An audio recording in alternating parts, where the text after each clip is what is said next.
ആകാശവാണി. നമസ്കാരം. പ്രാദേശിക വാർത്തകൾ വായിക്കുന്നത് തുളസീദാസ് പരമേശ്വരൻ.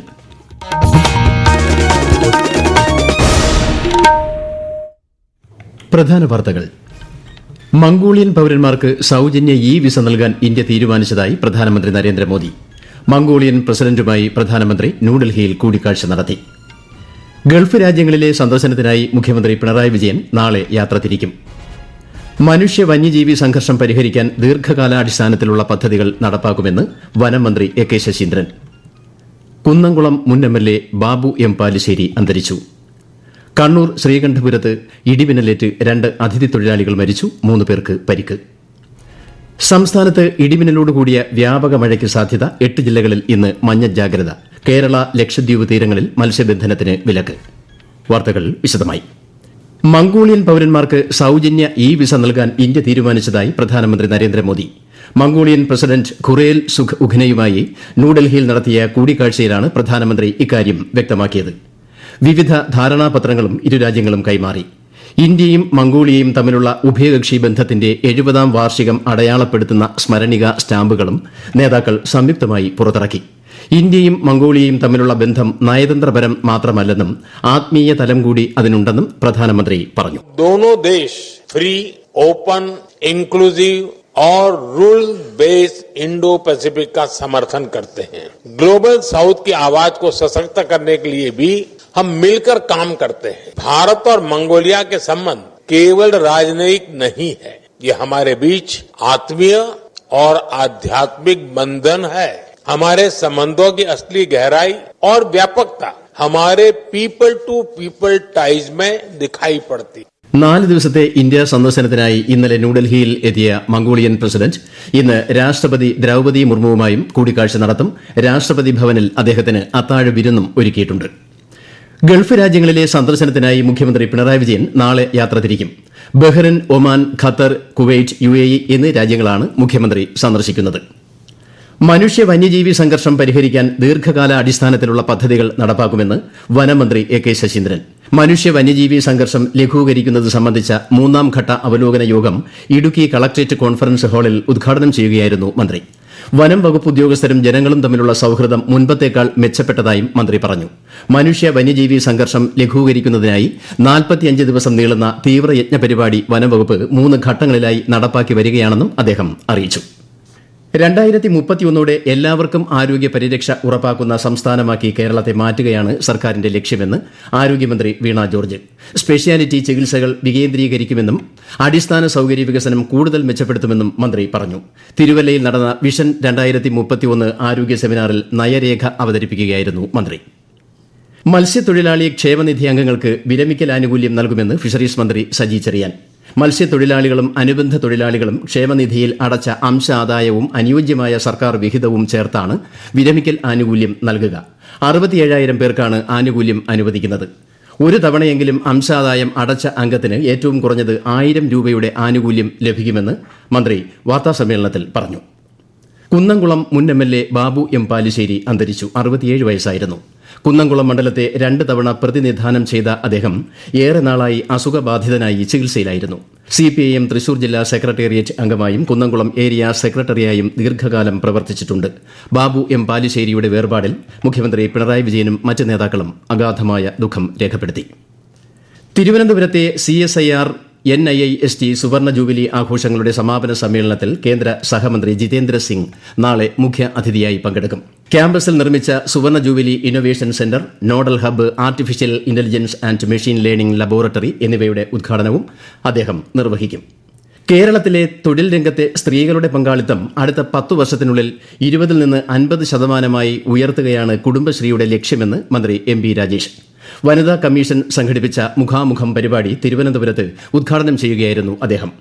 കഴിവിനും അഭിരുചിക്കും അനുസൃതമായി സംരംഭങ്ങൾ ആരംഭിക്കുന്നതിന് വേണ്ട നൈപുണ്യ പരിശീലനമാണ് കുടുംബശ്രീ ഇപ്പോൾ നൽകി വരുന്നതെന്നും മന്ത്രി പറഞ്ഞു.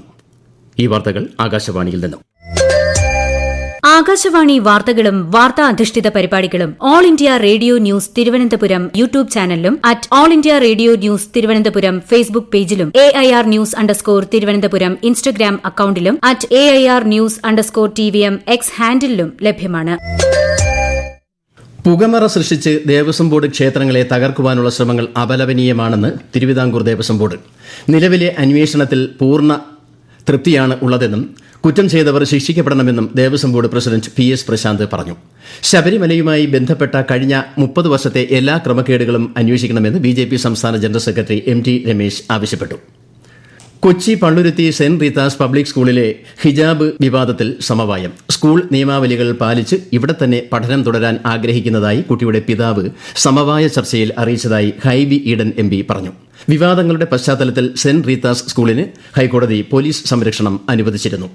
തിരുവനന്തപുരം ശ്രീ പത്മനാഭസ്വാമി ക്ഷേത്രത്തിലെ പത്മതീർത്ഥക്കുളത്തിൽ നിന്നും മത്സ്യങ്ങളെ മാറ്റുന്ന നടപടി ആരംഭിച്ചു.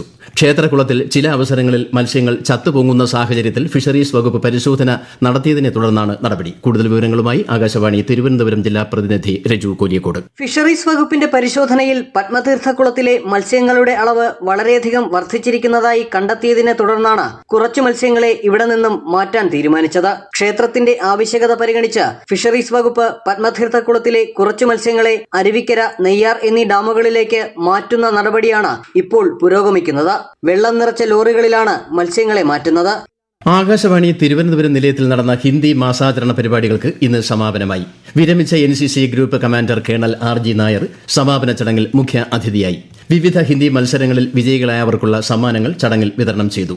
നിലയം മേധാവി AG ബൈജു ചടങ്ങിന് അധ്യക്ഷത വഹിച്ചു. കണ്ണൂർ ശ്രീകണ്ഠപുരത്ത് ഇടിമിന്നലേറ്റ് 2 അതിഥി തൊഴിലാളികൾ മരിച്ചു. 3 പേർക്ക് പരിക്കേറ്റു. ഉച്ചയ്ക്ക് 2:30 ആയിരുന്നു അപകടം. ചെങ്ങളായി കാക്കണംപാറയിലെ ചെങ്കൽപ്പണയിൽ ജോലി ചെയ്യുന്നതിനിടയിലാണ് ഇവർക്ക് മിന്നൽ ഏറ്റത്. സംസ്ഥാനത്ത് ഇടിമിന്നലോട് കൂടിയ വ്യാപക മഴയ്ക്ക് സാധ്യത. തിരുവനന്തപുരം, കൊല്ലം, പത്തനംതിട്ട, ആലപ്പുഴ, കോട്ടയം, ഇടുക്കി, എറണാകുളം, തൃശൂർ ജില്ലകളിൽ കേന്ദ്ര കാലാവസ്ഥാ വകുപ്പ് ഇന്ന് മഞ്ഞ ജാഗ്രത നൽകി. 4 ജില്ലകളിൽ നാളെയും 8 ജില്ലകളിൽ മറ്റന്നാളും മഞ്ഞ ജാഗ്രതയാണ്. കേരള, ലക്ഷദ്വീപ് തീരങ്ങളിൽ നാളെ മുതൽ ഈ മാസം 18 വരെ മത്സ്യബന്ധനത്തിന് വിലക്ക് ഏർപ്പെടുത്തി. കള്ളക്കടൽ പ്രതിഭാസത്തിന്റെ ഭാഗമായി മറ്റന്നാൾ രാത്രി വരെ തിരുവനന്തപുരം, കൊല്ലം തീരങ്ങളിൽ കടലാക്രമണത്തിന് സാധ്യതയുണ്ട്. സ്വർണ്ണവിലയിൽ റെക്കോർഡ് വർധന. ഇന്ന് 3 തവണയാണ് വിലയിൽ മാറ്റമുണ്ടായത്. ആദ്യം പവന് 2400 രൂപ കൂടിയത്, പിന്നീട് 1200 രൂപ കുറഞ്ഞു. വീണ്ടും 960 രൂപ കൂടി. പവന് 94,120 രൂപയും ഗ്രാമിന് 11,765 രൂപയുമാണ് ഇന്നത്തെ വില. രാജ്യത്തെ ഓഹരി വിപണികളിൽ വൻ ഇടിവ്. സെൻസെക്സ് 297 പോയിന്റ് നഷ്ടത്തിൽ 82,029ലും നിഫ്റ്റി 82 പോയിന്റ് ഇടിഞ്ഞ് 25,145ലും വ്യാപാരം അവസാനിപ്പിച്ചു. 2021 ബോംബ് സ്ഫോടനത്തിലൂടെ 3 പോലീസുകാരെ കൊലപ്പെടുത്തിയ മാവോയിസ്റ്റ് ഇടുക്കി മൂന്നാറിൽ പിടിയിൽ. ഝാർഖണ്ഡ് സ്വദേശി സഹൻ ടുചി ദിനബു ആണ് പിടിയിലായത്. കൊച്ചി, റാഞ്ചി യൂണിറ്റുകളിലെ NIA ഉദ്യോഗസ്ഥരാണ് പ്രതിയെ പിടികൂടിയത്. ഝാർഖണ്ഡിൽ നിന്ന് രക്ഷപ്പെട്ട് മൂന്നാർ ഗൂഡാർവിള എസ്റ്റേറ്റിൽ അതിഥി തൊഴിലാളിയായി ജോലി ചെയ്തു വരികയായിരുന്നു. 1.5 വർഷം മുൻപാണ് സഹൻ കേരളത്തിൽ എത്തിയതെന്നും ഒപ്പം കൂടുതൽ ആളുകൾ സംസ്ഥാനത്ത് എത്തിയിട്ടുണ്ടെന്നുമാണ് നിഗമനം. പാലക്കാട് കല്ലടിക്കോട് 2 പേരെ വെടിയേറ്റ് മരിച്ച നിലയിൽ കണ്ടെത്തി. 3 ഏക്കർ മരുതംകാട് സ്വദേശികളായ ബിനു, നിധിൻ എന്നിവരാണ് മരിച്ചത്. മൃതദേഹങ്ങളുടെ സമീപത്ത് നിന്ന് നാടൻ തോക്കും കണ്ടെടുത്തു. അന്വേഷണം നടന്നുവരുന്നതായി പോലീസ് പറഞ്ഞു. നെന്മാറ സജിത വധക്കേസിൽ പ്രതി ചെന്താമര കുറ്റക്കാരനെന്ന് പാലക്കാട് അഡീഷണൽ ജില്ലാ കോടതി. ശിക്ഷാവിധി മറ്റന്നാൾ പ്രഖ്യാപിക്കും. 2019 അയൽവാസിയായ സജിതയെ ചെന്താമര കൊലപ്പെടുത്തിയത്. ഈ കേസിൽ ജാമ്യത്തിലിറങ്ങിയ പ്രതി സജിതയുടെ ഭർത്താവ് സുധാകരൻ, അമ്മ ലക്ഷ്മി എന്നിവരെ കൊലപ്പെടുത്തിയ കേസിൽ ഈ വർഷമാദ്യം അറസ്റ്റിലായിരുന്നു. പ്രധാന വാർത്തകൾ വീണ്ടും. മംഗോളിയൻ പൌരന്മാർക്ക് സൌജന്യ വിസ നൽകാൻ ഇന്ത്യ തീരുമാനിച്ചതായി പ്രധാനമന്ത്രി നരേന്ദ്രമോദി. മംഗോളിയൻ പ്രസിഡന്റുമായി പ്രധാനമന്ത്രി ന്യൂഡൽഹിയിൽ കൂടിക്കാഴ്ച നടത്തി. ഗൾഫ് രാജ്യങ്ങളിലെ സന്ദർശനത്തിനായി മുഖ്യമന്ത്രി പിണറായി വിജയൻ നാളെ യാത്ര തിരിക്കും. മനുഷ്യ വന്യജീവി സംഘർഷം പരിഹരിക്കാൻ ദീർഘകാലാടിസ്ഥാനത്തിലുള്ള പദ്ധതികൾ നടപ്പാക്കുമെന്ന് വനമന്ത്രി AK ശശീന്ദ്രൻ. കുന്നംകുളം മുൻ MLA ബാബു M പാലിശ്ശേരി അന്തരിച്ചു. കണ്ണൂർ ശ്രീകണ്ഠപുരത്ത് ഇടിമിന്നലേറ്റ് 2 അതിഥി തൊഴിലാളികൾ മരിച്ചു. 3 പേർക്ക് പരിക്ക്. സംസ്ഥാനത്ത് ഇടിമിന്നലോട് കൂടിയ വ്യാപക മഴയ്ക്ക് സാധ്യത. 8 ജില്ലകളിൽ ഇന്ന് മഞ്ഞ ജാഗ്രത. കേരള, ലക്ഷദ്വീപ് തീരങ്ങളിൽ മത്സ്യബന്ധനത്തിന് വിലക്ക്. പ്രാദേശിക വാർത്തകൾ കഴിഞ്ഞു. അടുത്ത വാർത്താ പ്രക്ഷേപണം രാത്രി 7:25.